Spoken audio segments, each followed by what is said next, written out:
পাকিস্তান ও আফগানিস্তানের বিস্তীর্ণ সীমান্ত জুড়ে মাথা উঁচু করে দাঁড়িয়ে আছে এক রহস্যময় পর্বতমালা হিন্দুকুশ। হাজার হাজার বছর ধরে এটি শুধু একটি ভৌগোলিক বাধাই নয়, বরং ইতিহাস, সংস্কৃতি এবং কিংবদন্তিরও নীরব সাক্ষী।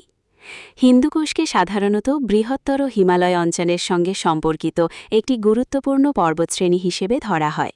পাশাপাশি এটি পামির ও কারাকোরাম অঞ্চলের পর্বত ব্যবস্থার সঙ্গেও সংযুক্ত, যা মধ্য ও দক্ষিণ এশিয়ার ভূপ্রকৃতিকে এক অনন্য রূপ দিয়েছে।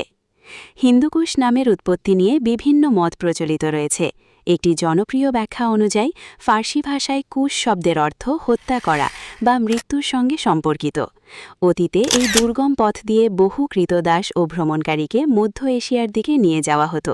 তীব্র ঠান্ডা, অক্সিজেনের স্বল্পতা এবং কঠিন পথ অতিক্রম করতে গিয়ে অনেকে প্রাণ হারাতেন। ইতিহাসবিদদের একাংশ মনে করেন এই ঘটনাগুলোর সঙ্গে নামটির সম্পর্ক থাকতে পারে, তবে এ বিষয়ে সব গবেষক একমত নন। তাই এটিকে নিশ্চিত ঐতিহাসিক সত্যের পরিবর্তে একটি প্রচলিত ধারণা হিসেবেই দেখা হয়। আজকের হিন্দুকুশ এক ভিন্ন পরিচয়ের অধিকারী।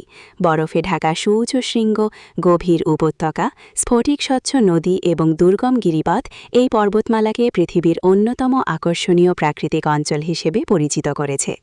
তবে এর সৌন্দর্যের পাশাপাশি রয়েছে কঠিন বাস্তবতা।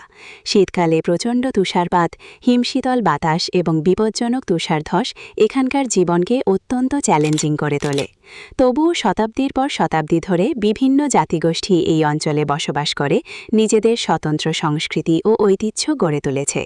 প্রকৃতির অপরূপ সৌন্দর্য, রহস্যময় ইতিহাস এবং ভয়ঙ্কর পরিবেশ এই তিনের অনন্য সমন্বয়ে হিন্দুকুশকে বিশ্বের অন্যতম বিস্ময়কর পর্বতমালায় পরিণত করেছে।